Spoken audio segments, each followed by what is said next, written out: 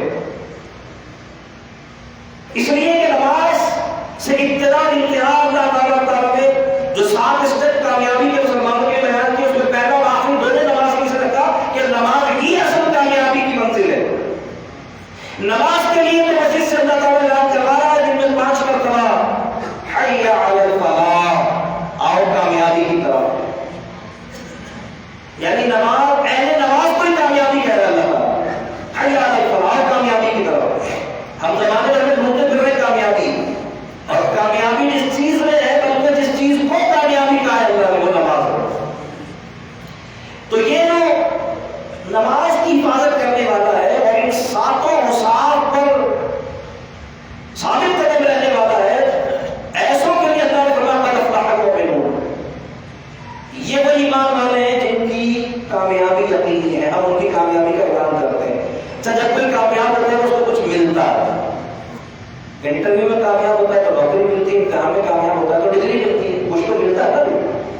جب کوئی کامیاب ہوتا ہے تو اس کو ملتا ہے۔ اللہ نے فرمایا قد افلح المؤمنون، یہ ہے کامیاب ہونے والے اہل ایمان۔ تو ان کو کیا ملے گا؟ اللہ تعالیٰ کیا ان کو عطا فرمائے گا؟ اللہ تعالیٰ فرماتا ہے اولئک هم الوارثون، یہی اصل میں وارث ہے۔ کس چیز کے وارث ہیں؟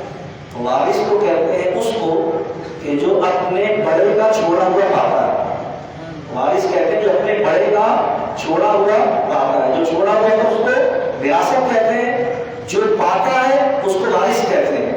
تو وہ کیا چیز ہے جو ہمارے بڑے کی چھوڑی ہوئی تھی اور ہمیں اس کے پانے کی کوئی کمی اللہ نے دی ہے؟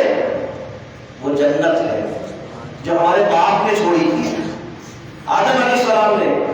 اللہ تعالیٰ ارشاد فرماتا ہے اولئک هم الوارثون، یہی وہ لوگ ہیں جو وراثت پانے والے ہیں، الذین یرثون الفردوس، وہ وراثت ہے جنت جو ان کو ملے گی، ہم فیہا خالدون، اور ایسی ملے گی کہ اس سے کبھی نکالے نہیں جائیں گے، نہ مر کے نکلیں گے نہ ویسے نکالے جائیں گے، ہمیشہ ہمیشہ اس میں رہیں گے۔